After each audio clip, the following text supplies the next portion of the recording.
Hello friend, कैसे हैं आप? उम्मीद है कि आप सब अच्छे हैं, आप लोग की तैयारी अच्छी। चलो ठीक है दोस्तों, आज हम आप लोगों के साथ सेट नंबर 19 एपिसोड डिस्कस करने वाले जो प्लेटफॉर्म का है। इससे पहले हम प्लेटफॉर्म का 18 सेट अपलोड कर चुके हैं। अगर आप नहीं देखे हैं तो प्लेलिस्ट में जाकर देख सकते हैं। साथ ही साथ डिस्ट्रिक्ट पब्लिकेशन का 8 सेट अभी तक अपलोड कर दिया है। ठीक है दोस्त, चलिए तो स्टार्ट करते हैं हम लोग सेट नंबर 19। और क्वेश्चन नंबर आपके यहाँ 47 से रहेगा और टोटल आप लोग साथ 91 क्वेश्चन जीएस पार्ट डिस्कस करेंगे। कमेंट में जरूर बताइए कि 91 में आप कितना ला रहे हैं। ठीक है, चलिए क्वेश्चन नंबर यहाँ 47 का था, निम्नलिखित में वह कौन सा यंत्र है जिसके द्वारा विद्युत परिपथ में बहने वाली धारा की पहचान होती है। बहने वाली धारा की पहचान की बात किया जा रहा था। यहाँ पर राइट आंसर आपका क्या हो जाएगा? आपका गैल्वेनोमीटर जो इसका सही आंसर हो जाएगा। याद रखिएगा, गैल्वेनोमीटर जो इसका राइट आंसर हो जाएगा। और यहाँ पर देखिए जनरेटर दे रखा है। इसका काम क्या होता है? ये यांत्रिक ऊर्जा को विद्युत ऊर्जा में यानी मैकेनिकल एनर्जी को इलेक्ट्रिकल एनर्जी में क्या करता है? ये कन्वर्ट करता है। और जनरेटर जो है विद्युत चुंबकीय प्रेरण के सिद्धांत पे काम करता है। उसके बाद एमीटर जो दे रखा है, ये विद्युत परिपथ में विद्युत धारा के परिमाण को ये मापता है। ठीक है, तो इस तरह से यहाँ पर क्वेश्चन के अकॉर्डिंग यहाँ पर राइट आंसर आपका ए हो जाएगा। ये रहा अगला प्रश्न की क्वेश्चन नंबर आपका 48। कहता है सितारों के चमकने की प्रकाशीय प्रक्रिया निम्नलिखित में से किसके कारण होती है? तो यहाँ पर राइट आंसर आपका बी हो जाएगा, वातावरणीय अपवर्तन के कारण। तो राइट आंसर आपका बी हो जाएगा। ठीक है, चलिए आगे बढ़ते हैं हम लोग। ये रहा अगला प्रश्न की क्वेश्चन नंबर आपका 49। कहता है पोर्सिलिन मग में गर्म चाय पीना सुविधाजनक है स्टील के गिलास की तुलना में, क्योंकि इसका सही आंसर आपका बी हो जाएगा। क्योंकि पोर्सिलिन जो होता है उष्मा का कुचालक होता है। ठीक है, तो यहाँ पर राइट आंसर आपका बी हो जाएगा। और आप कमेंट में जरूर बताइएगा कि उष्मा का सर्वाधिक चालक कौन सा धातु है। धातु में आप बताइएगा। ठीक है, चलिए आगे बढ़ते हैं हम लोग। ये रहा अगला प्रश्न की क्वेश्चन नंबर आपका यहाँ पे एक क्वेश्चन नंबर 50। कहता है कि अवतल दर्पण द्वारा बनाया हुआ प्रतिबिंब क्या होता है? तो अवतल दर्पण किसको बोलते हैं? जिसको बाहर से क्या किया जाता है? पॉलिश किया जाता है। ठीक है, तो ये हो गया आपका अवतल दर्पण। तो अवतल दर्पण में पूछ रहा है कि प्रतिबिंब कैसा होता है। तो अवतल दर्पण में वास्तविक और काल्पनिक दोनों बनते हैं। तो नंबर 1 में लिखा है निश्चित रूप से वास्तविक होगा यदि वस्तु आभासित। यह स्टेटमेंट गलत है, यानी कुल मिलाकर यहाँ पर देखा जाए तो सभी के सभी हमेशा वास्तविक भी नहीं बनता है, हमेशा आभासी भी नहीं बनता है। तो राइट आंसर आपका यहाँ पर ये हो जाए उपयुक्त में से कौन। याद रखिए, इसमें आभासी और वास्तविक दोनों बनते हैं, यानी कभी वास्तविक बनते हैं और कभी आभासी बनती है। वस्तु के कंडीशन में कि वस्तु कहाँ रखा गया है। ठीक है, चलिए क्वेश्चन नंबर यहाँ 51 का था, निम्नलिखित में कौन सा एम्फोटेरिक अणुओं में शामिल है? तो यहाँ पर राइट आंसर आपका सी हो जाएगा। जल जो है एम्फोटेरिक अणुओं में शामिल होता है। याद रखिएगा। ठीक है, चलिए ये रहा अगला प्रश्न की क्वेश्चन नंबर आपका यहाँ पर 52। कहता है लुईस की अभिधारणा निम्नलिखित में से किसके बर्ताव की व्याख्या करता है? तो यहाँ पर राइट आंसर आपका सी हो जाएगा, प्रोटोनिक एसिड को। तो राइट आंसर आपका यहाँ पे सी हो जाएगा। ठीक है, चलिए क्वेश्चन नंबर यहाँ पर 53 कहता है कि उदासीनीकरण प्रक्रिया का उत्क्रम क्या है? तो यहाँ पर राइट आंसर आपका सी हो जाएगा। इसको बोलते हैं हाइड्रोलिसिस। राइट आंसर आपका यहाँ पे सी हो जाएगा। जलीय उदासीनीकरण प्रक्रिया जो होता है इसमें अम्ल और क्षार जो मिलकर क्या बनते हैं? तो सॉल्ट बनते हैं। क्या बनते हैं इसमें? सॉल्ट बोलते हैं। ठीक है, साथ में वाटर। याद रखिएगा। चलिए ये रहा अगला प्रश्न के क्वेश्चन नंबर आपका यहाँ पर 54। कहता है निम्नलिखित में कौन सा द्वितीय प्रदूषक है? तो यहाँ पर हाइड्रोजन फ्लोराइड जो आपका द्वितीय प्रदूषक है। ठीक है, बाकी यहाँ पर कार्बन डाइऑक्साइड की अगर बात करते हैं, कार्बन मोनोऑक्साइड की बात करते हैं, या एक और होता है सल्फर डाइऑक्साइड। ये प्राथमिक प्रदूषक उदाहरण। याद रखिएगा। आगे बढ़ते हम लोग अगले प्रश्न की तरफ। ये रहा अगला प्रश्न के क्वेश्चन नंबर आपके यहाँ पर 55। कहता है डीएनए का कौन सा भाग प्रोटीन की सूचना देता है? तो यहाँ पर राइट आंसर आपका सी हो जाएगा। जीन जो इसका सही आंसर हो जाएगा। क्वेश्चन नंबर यहाँ 56 कहता है यदि कोई बीमारी नॉन ह्यूमन प्राणी से किसी मनुष्य में पहुंचती है तो इसे क्या कहते हैं? तो यहाँ पर राइट आंसर आपका ये हो जाएगा पशुजन्य बीमारी उसको बोलते हैं। क्या बोलते हैं? पशुजन्य बीमारी इसको कहते हैं। याद रखिएगा। क्वेश्चन नंबर 57 कहता है निम्नलिखित में कौन सा अजीवीय कारक नहीं है? अजीवीय कारक की बात किया जा रहा है। आर्द्रता और 49 जो है ये अजीवीय कारक है, लेकिन जंतु की अगर बात करते हैं तो ये जैविक कारक, याद रखिएगा जैविक कारक होता है। अगर हम बात करते हैं पारिस्थितिकी तंत्र को तो इसके दो प्रमुख घटक होते हैं, एक जैविक घटक होता है और दूसरा अजैविक घटक होता है, याद रखिएगा। ये रहा अगला प्रश्न, देखिए क्वेश्चन नंबर आपका 58। वायु प्रदूषण का प्रभाव प्रायः निम्नलिखित में से किस पर पाया जाता है? तो राइट आंसर आपका सी हो जाएगा, ये पत्तियों पर पाया जाता है, याद रखिए पत्तियों पर। वायु प्रदूषण से पत्तियों का क्लोरिस हो जाता है, इसके कारण प्रकाश संश्लेषण की जो रेट होता है यानी दर जो होता है वो क्या हो जाता है, घट जाता है। ठीक है, चलिए क्वेश्चन नंबर यहाँ 59 कहता है कि इलेक्ट्रॉन का प्रवाह निम्नलिखित में से क्या कहलाता है? तो उसको बोलते हैं विद्युत धारा। इसका राइट आंसर आपका सी हो जाएगा। यानी करेंट यानी आई इक्वल टू क्या होता है, Q/T होता है। ठीक है, तो राइट आंसर आपका यहाँ पे सी हो जाए। विद्युत धारा, विद्युत धारा का मात्रक क्या होता है, एम्पियर होता है।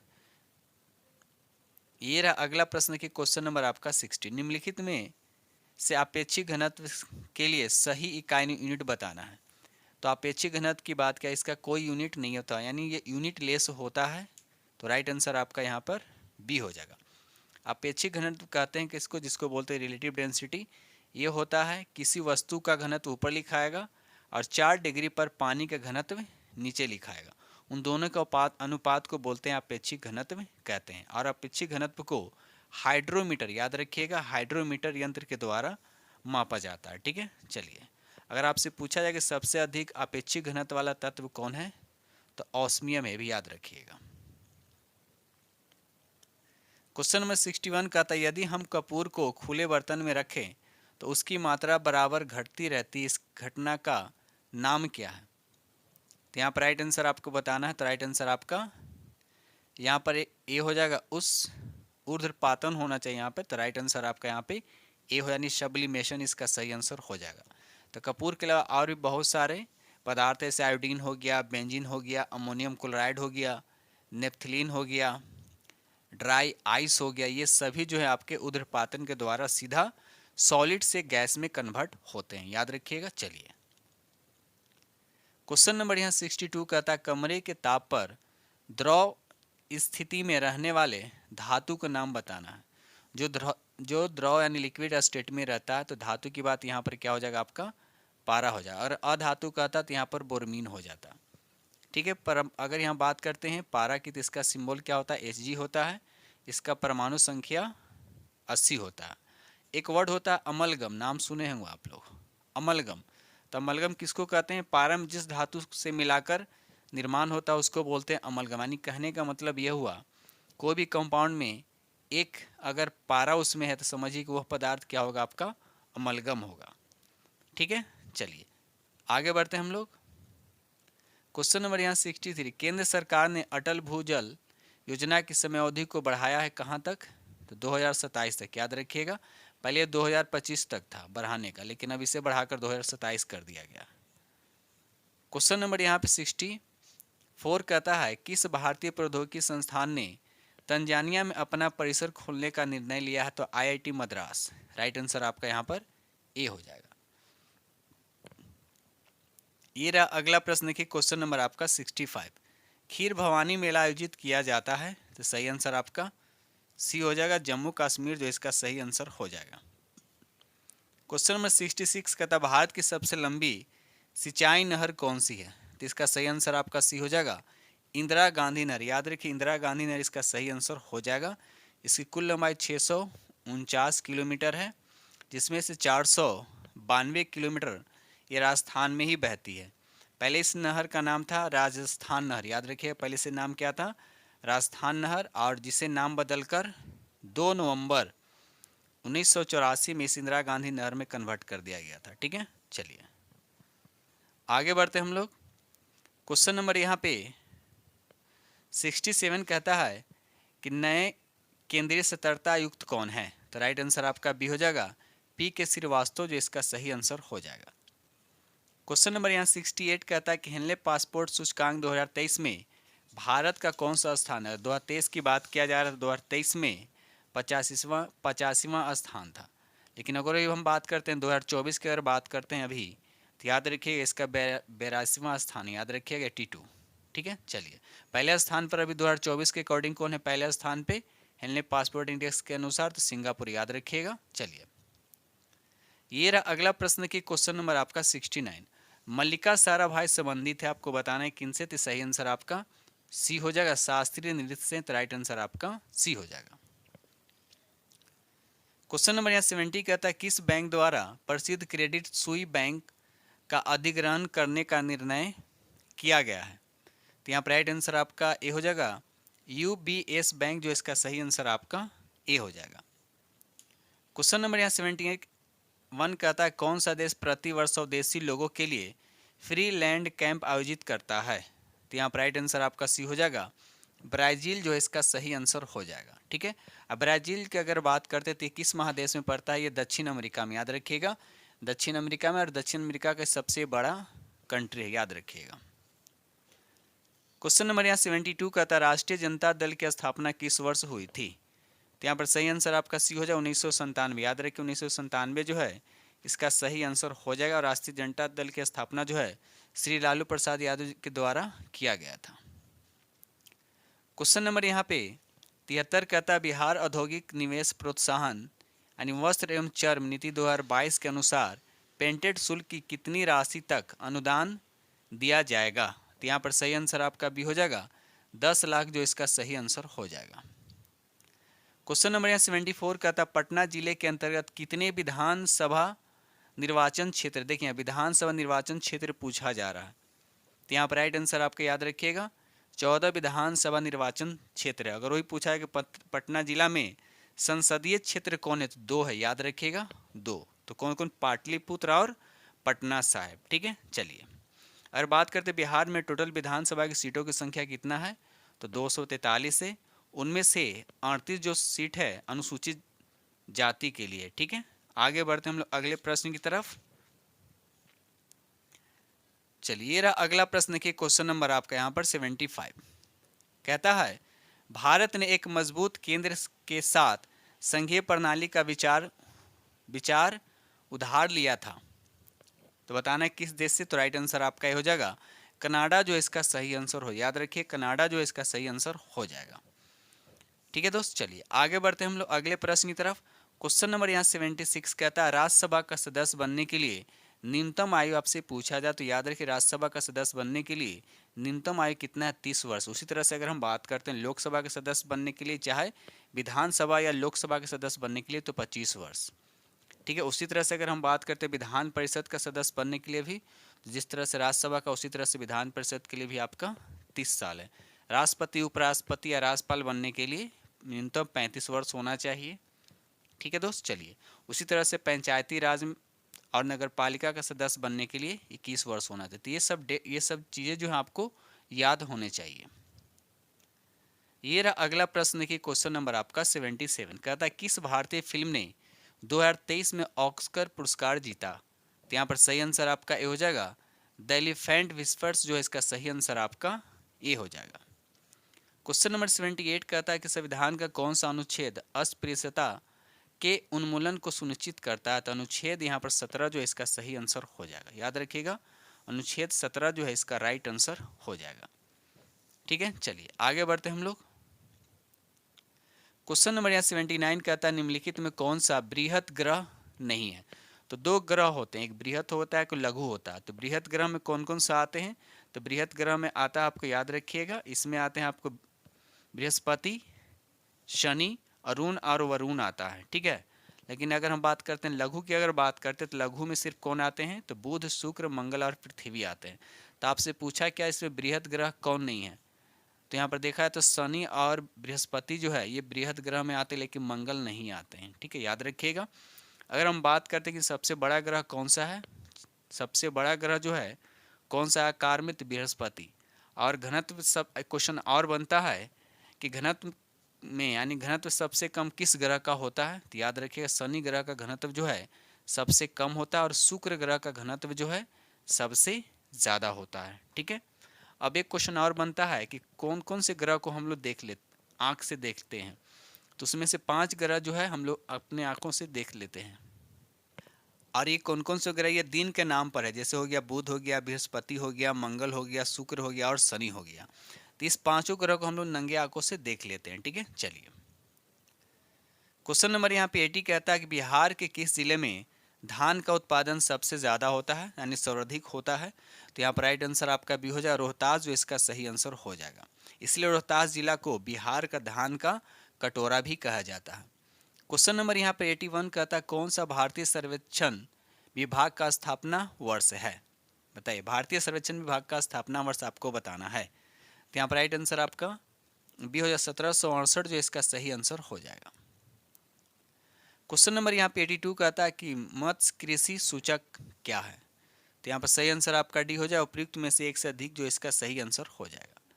क्वेश्चन नंबर 83 कहता है पर्वत शिखर पर मिलने वाली चट्टान सतह क्या कहलाती है। तो यहाँ पर पहला ही ऑप्शन दे रखा है फेल सेनमीर, उसको बोलते हैं। राइट आंसर आपका ए हो जाएगा। ठीक है, आगे बढ़ते हैं हम लोग।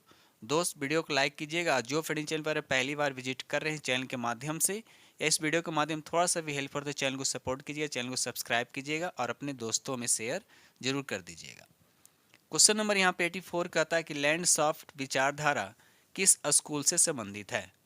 तो यहाँ पर राइट आंसर आपका बी हो जाएगा जर्मन स्कूल से। तो राइट आंसर आपका यहाँ पे बी हो जाएगा। आगे बढ़ते हम लोग अगले प्रश्न की तरफ। क्वेश्चन नंबर 85 कहता है कि सोन नदी का उत्पत्ति स्थल अमरकंड कहाँ स्थित है। तो यह मकालू श्रेणी में है, मैकाल श्रेणी में है। तो राइट आंसर आपका यहाँ पर ए हो जाएगा। मैकाल श्रेणी में, तो राइट आंसर आपका यहाँ पर ए हो जाएगा। सोन नदी की कुल लंबाई की अगर बात करते हैं तो याद रखिएगा 780 किलोमीटर है। ठीक है, चलिए, और ये पटना में आकर गंगा से क्या होती है, मिल जाती है। ये रहा अगला प्रश्न की क्वेश्चन नंबर आपका 86 कहता है कि मध्य प्रदेश का लगभग कितना प्रतिशत क्षेत्रफल कृषि योग्य है। तो यहाँ पर राइट आंसर आपका ई हो जाए उपयुक्त में से कोई नहीं। याद रखिए उपयुक्त में से कोई नहीं। तो यहाँ पर राइट आंसर आपका ई हो जाएगा। तो ऐसे क्षेत्रफल कितना कृषि योग्य भूमि है, तो याद रखिएगा 48% है। कितना है, 48%। ठीक है, चलिए आगे बढ़ते हैं हम लोग। क्वेश्चन नंबर 87 कहता है पर्यावरण प्रदूषण ने जन्म दिया है। पर्यावरण प्रदूषण ने जन्म दिया है, अब क्या जन्म दिया है बताइए, इसका राइट आंसर क्या हो जाएगा। तो यहाँ पर राइट आंसर आपका डी हो जाएगा उपयुक्त में से एक से अधिक, जो इसका सही आंसर हो जाएगा। क्वेश्चन नंबर 88 कहता है कि बिहार के किस जिले में गेहूं का उत्पादन सर्वाधिक होता है। बताइए, गेहूं की बात किया जा रहा है, तो ये भी इसका राइट आंसर आपका बी हो जाए रोहतास, जो इसका सही आंसर हो जाएगा। अगर चावल में ही पूछेगा तो रोहतास ही पहले नंबर पे आएगा। ठीक है, चलिए क्वेश्चन नंबर 89 कहता है कि भ्रंश स्कार्प होता है, आपको बताना है क्या है। तो राइट आंसर आपका सी हो जाएगा विवर्तनिक होता है। तो राइट आंसर आपका यहाँ पे सी हो जाएगा। ये रहा अगला प्रश्न की क्वेश्चन नंबर आपका 90 कहता है बिहार के किस जिले में चीनी का उत्पादन सर्वाधिक होता है। देखिए, चीनी आपसे पूछा जा रहा है कि बिहार के किस जिले में चीनी का उत्पादन सबसे ज़्यादा होता है। तो यहाँ पर पश्चिमी चंपारण जो है पहले स्थान पर है। याद रखिए बी आपका राइट आंसर हो जाएगा, जो बिहार में करीब अकेले 50% का क्या करता है, उत्पादन करता है। और वही हम बात करते हैं भारत में सबसे ज़्यादा चीनी का उत्पादन कौन करता है, तो यूपी हो करता है। याद रखिएगा सबसे ज़्यादा यूपी करता है। अगर इसमें क्वेश्चन एक और पूछता है कि चीनी मिल, यानी भारत में सबसे ज़्यादा चीनी मिल कहाँ है, चीनी मिल आपसे पूछा जाए कि चीनी मिल कहाँ है, तो ये महाराष्ट्र में सबसे ज़्यादा है। क्वेश्चन नंबर यहाँ पे 91 कहता है पटना कॉलेज कब स्थापित हुआ। तो राइट आंसर आपका बी हो जाएगा 1863 में पटना कॉलेज की स्थापना हुआ।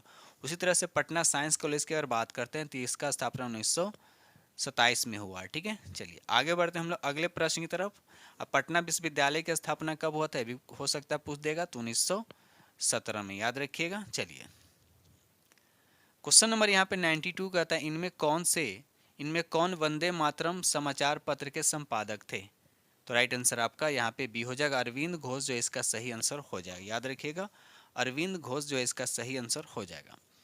क्वेश्चन नंबर यहाँ पे 93 कहता है ऑल इंडिया हरिजन संघ की स्थापना 1932 में किसके द्वारा की गई थी। तो राइट आंसर आपका सी हो जाएगा महात्मा गांधी जी जो है इसका सही आंसर हो जाएगा। याद रखिएगा। आगे बढ़ते हम लोग अगले प्रश्न की तरफ। क्वेश्चन नंबर यहाँ पे 94 कहता है कौन सी घटना सबसे पहले हुई है। कौन सी घटना जो है सबसे पहले हुई है। भारत छोड़ो की अगर बात करते हैं, भारत छोड़ो आंदोलन तो ये हुआ था जुलाई में, ये हुआ था जुलाई 1942 क्रिप्स मिशन का आगमन जो हुआ था ये हुआ था मार्च 1942। गवर्नर जनरल पद पर लॉर्ड वेलन का आगमन की अगर बात करते हैं तो ये हुआ था जून 1943। ठीक है, तो इसमें देखा है तो पहले कौन हुआ था, तो क्रिप्स मिशन का आगमन। तो राइट यानी ऑप्शन के अकॉर्डिंग राइट आंसर आपका यहाँ पे बी हो जाएगा। ठीक है, चलिए आगे बढ़ते हम लोग अगले प्रश्न की तरफ। ये रहा अगला प्रश्न के क्वेश्चन नंबर आपका 95। कहता है इनमें किसने यह कहते हुए भारतीय राष्ट्रीय कांग्रेस की हंसी उड़ाई कि यह एक बहुत सूक्ष्म भाग यानी अल्पसंख्यक का प्रतिनिधित्व करता है। तो किसने कहा था, तो यहाँ पर सही आंसर आपका ये हो जाएगा डफरिन जो है इसका सही आंसर हो जाएगा। इसका कार्यकाल कब से कब तक था याद रखिएगा, 1884 से 1888। ठीक है, और इसी के समय कांग्रेस की स्थापना भी किया गया था, ये भी याद रखिएगा। ठीक है, चलिए क्वेश्चन नंबर यहाँ पे 96 कहता है कि मुजफ्फरपुर बम कांड में किसको फांसी की सजा दी गई थी। तो यहाँ पर याद रखिए राइट आंसर आपका बी हो जाएगा, खुदीराम बोस को। कब दिया गया था, तो 11 अगस्त 1908 को फांसी दिया। सबसे कम उम्र में इनको फांसी की सजा हुआ था, ये भी याद रखिएगा। ठीक है, चलिए आगे बढ़ते हैं हम लोग। ये रहा अगला प्रश्न की क्वेश्चन नंबर आपका 97। कहता है इनमें कौन एक अहरार आंदोलन से संबंधित नहीं थे। तो यहाँ पर सही आंसर आपका सी हो जाएगा, मौलाना अल्ताफ हुसैन हाली। याद रखिएगा इसका सही आंसर आपका सी हो जाएगा। अगर हम बात करते हैं यहाँ पर अहरार आंदोलन की, तो इसकी स्थापना कब किया गया था ये भी याद रखिएगा, 1910 में। ठीक है, चलिए क्वेश्चन नंबर 98 कहता है कि 1832-33 के मध्य कोल विद्रोह का नेतृत्व किसने किया था। तो कोल विद्रोह की बात किया जा रहा था, यहाँ पर राइट आंसर आपका ई हो जाए। उपयुक्त में से कोई नहीं, याद रखिए उपयुक्त में से कोई नहीं जो है इसका सही आंसर हो जाएगा। तो इसको कौन किया था याद रखिएगा, बुद्धू भगत और जोगा भगत, जो कि ऑप्शन में नहीं है, तो राइट आंसर आपका यहाँ पे ई हो जाएगा। क्वेश्चन नंबर यहाँ पे 99 कहता है किस वर्ष बापू कुंवर सिंह का देहांत हुआ था। सिर्फ आपका साल दे रखा है, तो बताइए इसका सही आंसर आपका क्या होगा। तो 99 का राइट आंसर आपका यहाँ पे बी हो जाएगा, 1858। याद रखिए 1858 उनकी मृत्यु हुई थी। डेट के साथ याद रखिएगा 26 अप्रैल 1858 को उनको मृत्यु हो गई थी। ठीक है, चलिए आगे बढ़ते हम लोग। ये रहा अगला प्रश्न की क्वेश्चन नंबर आपका 100। कहता है युवा बंगाल आंदोलन की स्थापना का श्रेय दिया जाता है। तो यहाँ पर सही आंसर आपका ये हो जाएगा, हेनरी विलियम डेरोजियो को दिया जाता है। तो इसका राइट आंसर आपका ए हो जाएगा। ठीक है, चलिए क्वेश्चन नंबर 101 कहता है किस तिथि को क्लीमेंट एटली ने घोषणा की कि जून 1948 तक ब्रिटिश भारत को छोड़ देगा। तो यहाँ पर राइट आंसर आपका बी हो जाएगा, 20 फरवरी 1947 को। राइट आंसर आपका बी हो जाएगा। क्वेश्चन नंबर यहाँ पे 102 कहता है किस वर्ष बिहार को बंगाल से अलग किया गया था। तो यहाँ पर देखा है तो राइट आंसर आपका ई हो जाएगा। अगर हम बात करते हैं बिहार से बंगाल का अलग होने की बात, तो सबसे पहले एक बात याद रखिएगा, 12 दिसंबर 1911 को दिल्ली दरबार में राजा जॉर्ज पंचम ने बिहार को बंगाल से अलग करने की घोषणा किया था। कब, तो 12 दिसंबर 1911 को। उसके बाद 22 मार्च 1912 को औपचारिक रूप से बंगाल से अलग बिहार राज्य की अधिसूचना निकाला गया और 1 अप्रैल 1912 को बिहार, साथ में उड़ीसा भी साथ में था, बिहार के साथ बिहार उड़ीसा को बंगाल से अलग राज्य के रूप में अस्तित्व में आए। भी याद रखिएगा, यानी कुल मिलाकर ऑप्शन में नहीं है, तो राइट आंसर आपका ई हो जाएगा। ये रहा अगला प्रश्न की क्वेश्चन नंबर आपका 103। कहता निम्नलिखित में से भारत छोड़ो आंदोलन 1942 का मुख्य कारण क्या था। तो यहाँ पर देखा जाए तो राइट आंसर आपका डी हो जाएगा। उपयुक्त में से एक से अधिक जो यहाँ पर सही आंसर आपके हो जाएंगे। ठीक है दोस्त, चलिए आगे बढ़ते हैं हम लोग। ये रहा अगला प्रश्न की क्वेश्चन नंबर आपका 104। कहता है कि हिंदी भारत के संघ की राज्य भाषा होगी, ऐसे संविधान निर्मात्री सभा समिति द्वारा सितंबर 1949 में निर्णित कर दिया गया था। तो यहाँ पर राइट आंसर आपका ई हो जाएगा। उपयुक्त में से कोई नहीं, राइट आंसर आपका यहाँ पे ई हो जाएगा। आगे बढ़ते हम लोग अगले प्रश्न की तरफ। क्वेश्चन नंबर यहाँ पर 105 कहता है निम्नलिखित में से भारतवर्ष में विधि की शून्यता का कौन सा पहलू पाया जाता है। तो राइट आंसर आपका यहाँ पे डी हो जाएगा। उपयुक्त में से एक से अधिक जो है इसका सही आंसर हो जाएगा। क्वेश्चन नंबर 106 कहता है कि निम्नलिखित में से किस समिति का मुख्य उद्देश्य 1970 से पूर्व भारत में दल व दल की सटीक परिभाषा देना था। तो यहाँ पर राइट आंसर आपका ए हो जाएगा, चौहान समिति। इसका सही आंसर आपका ए हो जाएगा।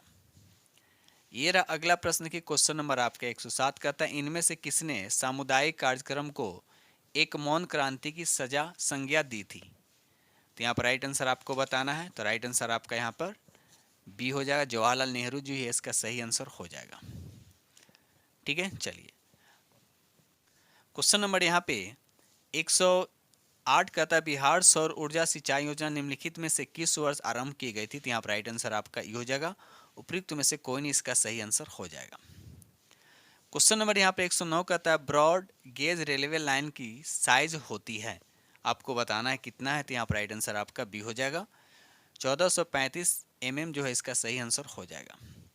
क्वेश्चन नंबर यहाँ पर 110 कहता है, भाला फेंकने वाले वह कौन है जिसके पास ओलंपिक तथा वर्ल्ड चैंपियनशिप दोनों खिताब हैं? तो यहाँ पर सही आंसर आपका सी हो जाए, नीरज चोपड़ा। याद रखिएगा, नीरज चोपड़ा जो है इसका सही आंसर हो जाएगा। ठीक है, चलिए आगे बढ़ते हैं हम लोग। क्वेश्चन नंबर यहाँ पर 111 कहता है, ध्वनि के मापने की इकाई को क्या कहा जाता है? तो ध्वनि को मापने की इकाई को ऑप्शन में नहीं दे रखा, राइट आंसर आपका ये हो जाएगा। इसे ध्वनि को मापने की इकाई को क्या बोलते हैं? तो डेसिमल होता है। क्या बोलते हैं उसको? सॉरी, डेसिबल बोलते हैं उसको, डेसिबल बोलते हैं। ठीक है, चलिए ध्वनि के एक तारत्व नाम सुनेगा आप लोग, तारत्व जो यानी ध्वनि की तारत्व जो है वो किस पे डिपेंड करता है? तो फ्रीक्वेंसी यानी आवृत्ति पे डिपेंड करता है। ठीक है, अभी याद रखिएगा, सीधा सीधा क्वेश्चन यहाँ से बन जाता है कि ध्वनि का तारत्व जो किस पे डिपेंड करता है? तो आवृत्ति पे यानी उसकी फ्रीक्वेंसी पे डिपेंड करता है। क्वेश्चन नंबर 112 का था, भारत के नए संसद भवन को देश को कब समर्पित किया गया? तो यहाँ पर राइट आंसर आपका ए हो जाएगा, 28 मई 2024। याद रखिएगा, सॉरी 28 मई 2023 को समर्पित किया गया था। और इस नए संसद भवन में लोकसभा का 888 सीट है और राज्यसभा का 384 सीट है। अगर दोनों मिलाकर बात करते हैं तो 1272 है। ठीक है, चलिए आगे बढ़ते हैं हम लोग। क्वेश्चन नंबर 113 का था, भारत का चंद्रयान 3 चंद्रमा की सतह पर कब उतरा? तो यहाँ पर राइट आंसर आपका सी हो जाएगा, 23 अगस्त 2023 जो इसका सही आंसर हो जाएगा। आगे बढ़ते हैं हम लोग अगले प्रश्न की तरफ। ये रहा अगला प्रश्न की क्वेश्चन नंबर आपका 114, भारत के संविधान का अनुच्छेद एक देश को बनाता है, आपको बताना है इसका सही आंसर। तो राइट आंसर आपका ई हो जाए, उपयुक्त में से कोई नहीं जो इसका सही आंसर हो जाएगा। भारतीय संविधान के अनुच्छेद 1 में भारत के राज्यों का संघ कहा गया है, जो कि ऑप्शन में नहीं है। तो राइट आंसर आपका यहाँ पे ए हो जाएगा।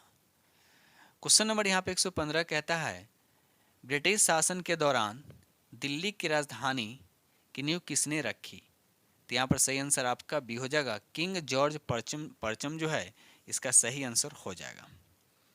ठीक है, और इन्होंने, याद रखिएगा, इन्होंने 12 दिसंबर 1911 को दिल्ली दरबार में सम्राट जॉर्ज परचम ने कलकत्ता के स्थान पर दिल्ली राजधानी बनाने की घोषणा की।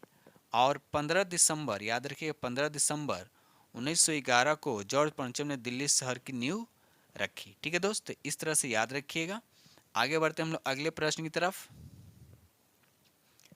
क्वेश्चन नंबर 116 कहता है कि सरकारी सूत्रों के अनुसार कोविड-19 के कारण मिड 2023 तक कितने भारतीयों ने जान गंवाई? तो यहाँ पर राइट आंसर आपका बी हो जाएगा, लगभग 5 लाख। याद रखिएगा 5 लाख इसका सही आंसर हो जाएगा।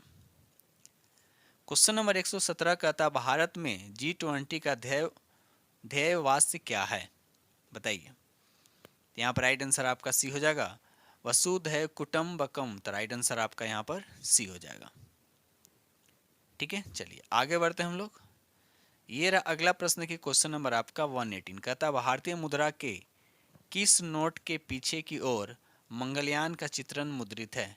तो ये 2000 के नोट पर, नोट से भी याद रखिएगा, नोट पे भी क्वेश्चन आपको एग्जाम में देखने को मिलेगा। ठीक है, 10 रुपया की बात करते उस पर किसका है चित्रित? तो कोणार्क मंदिर। 20 की अगर बात करते तो एलोरा की गुफाएं हैं। 50 रुपये के नोट पे किसका? तो हम्पी का स्मारक। 100 रुपया का रानी का वाव। और 200 के नोट पे क्या? सांची का स्तूप। और 500 पर क्या है? तो लाल किला। इस तरह से याद रखिएगा। क्वेश्चन नंबर 119 कहता है कि भूकंप की तीव्रता का मापन किस मशीन द्वारा किया जाता है? तो सिस्मोग्राफ के द्वारा किया जाता है।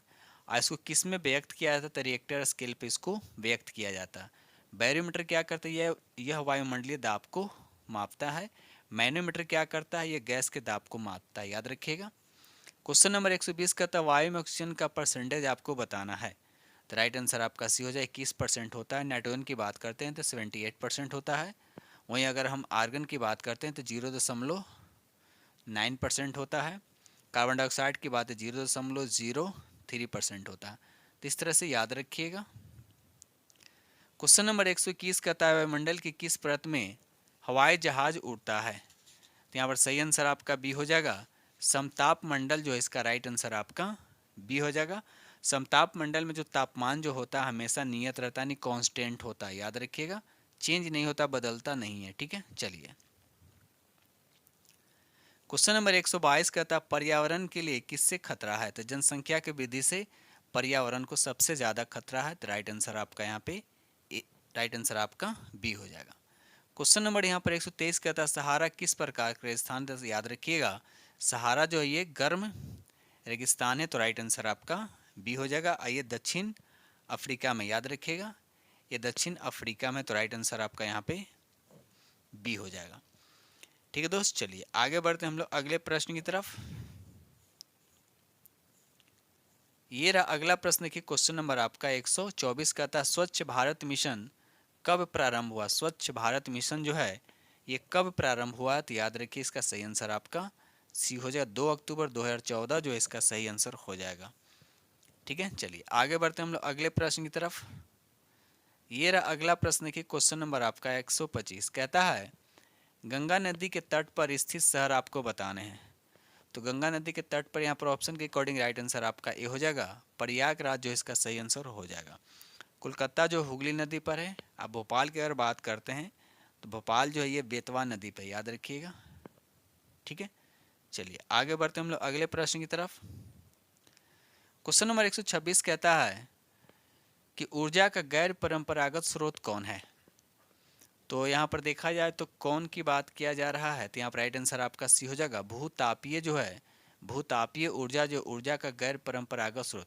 तो गैर परंपरागत स्रोत उसको बोलते जो कभी समाप्त नहीं होने वाला, यानी ऐसा ऊर्जा जो कभी समाप्त नहीं होता हो, इसको नवीकरणीय या अक्षय ऊर्जा भी कहते हैं, ठीक है। तो यहाँ पर ऑप्शन के अकॉर्डिंग राइट आंसर आपका यहाँ पर सी हो जाएगा। क्वेश्चन नंबर यहाँ 127 कहता है जनसंख्या घट जाएगी। आपको बताना है जनसंख्या घट जाएगी तो कब घटेगा, जब जन्म दर क्या होगा, अधिक होगा, कम होगा, क्या होगा। तो याद रखिएगा जन्म रेट जो होता है यानी दर जो होता है वह कम होना चाहिए। तो राइट आंसर यहाँ पर कम वाला ऑप्शन होगा। और मृत्यु दर क्या होना चाहिए, अधिक होना चाहिए, तभी तो जनसंख्या घटेगा ना। तो राइट आंसर आपका यहाँ पे सी हो जाएगा, ठीक है। चलिए आगे बढ़ते हैं हम लोग। ये रहा अगला प्रश्न की क्वेश्चन नंबर आपका 128 कहता निम्नलिखित में से किस प्रकार के प्रदूषण से पीलिया रोग फैलता है।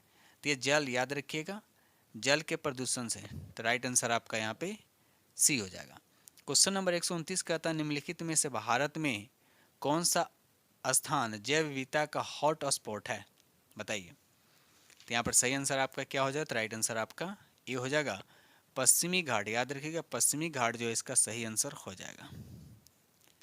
ये रहा अगला प्रश्न के क्वेश्चन नंबर आपका 130 कहता है BOD यानी जैविक ऑक्सीजन की मांग की उच्च मात्रा इंगित करती है। तो यहाँ पर सही आंसर आपका डी हो जाएगा, उपयुक्त में से एक से अधिक जो है यहाँ पर सही आंसर हो जाएगा।